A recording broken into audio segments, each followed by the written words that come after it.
ലഹരിക്കെതിരെയുള്ള തൂഫാൻ ക്യാമ്പയിന്റെ ഭാഗമായി മലപ്പുറം നഗരസഭയും മലപ്പുറം പോലീസും സംയുക്തമായി ഷൂട്ടൌട്ട് മത്സരം സംഘടിപ്പിച്ചു. ജില്ലാ പോലീസ് മേധാവി ചൈത്ര തെരേസ ജോൺ ഉദ്ഘാടനം ചെയ്തു. ഷൂട്ടൌട്ട് മത്സരം ഉദ്ഘാടനം ചെയ്തു. ഇന്നൊരു ഇന്റർനാഷണൽ ആന്റി ഡ്രഗ്സ് ഡേ ആയതുകൊണ്ട് നമ്മളതിനെ പ്രത്യേകമായിട്ട് എടുത്ത് ഒരു അവയർനെസ് ക്യാമ്പയിൻ പോലെ നമ്മൾ ഇവിടെ ഓർഗനൈസ് ചെയ്യാണ്. അതിവിടെ ഇത്രയും നല്ല രീതിയിൽ ഓർഗനൈസ് ചെയ്ത് മലപ്പുറം സ്റ്റേഷനിലെ പോലീസ് ഉദ്യോഗസ്ഥരും അതുപോലെ തന്നെ മലപ്പുറത്തെ ജനപ്രതിനിധി ഫസ്റ്റ് ഓഫ് ഓൾ ഞാൻ അനുമോദിക്കുന്നു. നമുക്ക് ഇതിന് മാക്സിമം റീച്ച് നമുക്ക് കൊടുക്കണം. അപ്പം നമ്മളിവിടെ എന്താ പറയുക, ഇപ്പോൾ ഇവിടെ നമ്മളിപ്പോൾ വന്നിരിക്കുന്ന കുറച്ച് പേരാണെങ്കിലും നിങ്ങളുടെ സർക്കിൾസിൽ മാക്സിമം റീച്ച് ഈ ഒരു ഓപ്പറേഷനുമായിട്ട് ബന്ധപ്പെട്ട് അതുപോലെ ആൻറ്റി ഡ്രഗ്സ് അവയർനെസ്സുമായിട്ട് ബന്ധപ്പെട്ട് കൊടുക്കണം. നമുക്ക് എല്ലാവർക്കും അറിയുന്ന കാര്യങ്ങളൊക്കെ തന്നെ എന്തൊക്കെയാണ് ഇതിൻ്റെ ഒരു ബാഡ് ഇഫക്ട്സ് എന്നുള്ളത്, ഈ ഡ്രഗ്സ് കൺസ്യൂം ചെയ്തതിൻ്റെ. എനിക്ക് തോന്നുന്നു എല്ലാ ജനറേഷനും ഫേസ് ചെയ്യുന്ന ഓരോ ചാലഞ്ച് ഉണ്ടാവും. ഓരോ ജനറേഷനും ഓരോ ചാലഞ്ചാണ്. അപ്പം നമ്മുടെ ഈ ഒരു സമയത്തുള്ള നമ്മുടെ വലിയൊരു ചാലഞ്ച് എന്ന് പറഞ്ഞാൽ ഈ ഒരു പ്രശ്നത്തെ എങ്ങനെ അഭിമുഖീകരിക്കുക എന്നുള്ളതാണ്.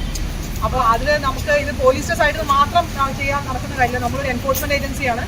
നമുക്കിതിൻ്റെ എന്താ പറയുന്നത്, ഇതിൻ്റെ ഒരു സപ്ലൈ സൈഡാണ് നമ്മൾ അഡ്രസ്സ് ചെയ്യുന്നത്. പക്ഷേ ഇതിൻ്റെ വരവും ഇത് ആരാണ് കൊടുക്കുന്നത് അവരെയാണ് നമ്മൾ ടാർഗറ്റ് ചെയ്യുന്നത്. പക്ഷേ ഇതിൻ്റെ ഒരു ഡിമാൻഡ് സൈഡുണ്ട്, ഇത് ആൾക്കാർക്ക് വേണം എന്നുള്ളത്.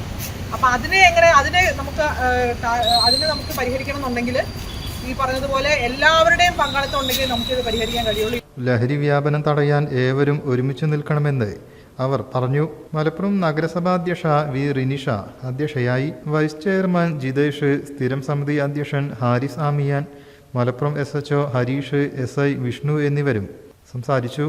News bureau, Malappuram.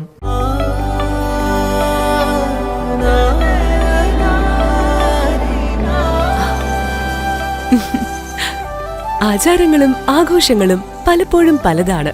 അതുപോലെ തന്നെയാണ് നമ്മൾ അണിയുന്ന ആഭരണങ്ങളും.